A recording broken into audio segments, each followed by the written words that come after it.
आमच्या राणीसारखं ना सकाळ सकाळी आंघोळ घालून मस्तपैकी खुर्चीवर आणून बसवलो बघा आणि 5 मिनिटं मोबाईल बघत बसलेलं तर आईसाहेब काय म्हणतात बघा आपल्या. काय म्हणलीस? मोबाईल ठेवा आणि कामावर जा.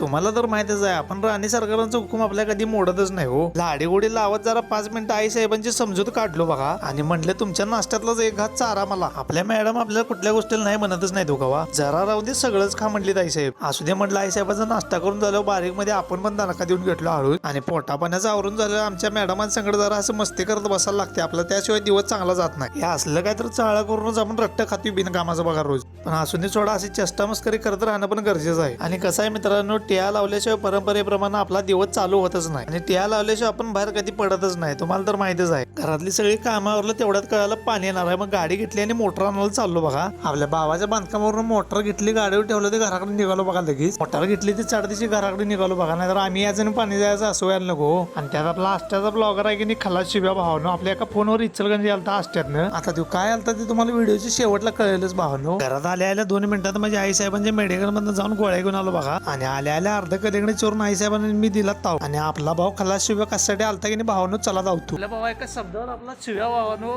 आष्ट्यातनं इचलगंज 40 किलोमीटर एका शब्दावर औषध घेऊन आपल्यासाठी विषय खल्लास केलाय.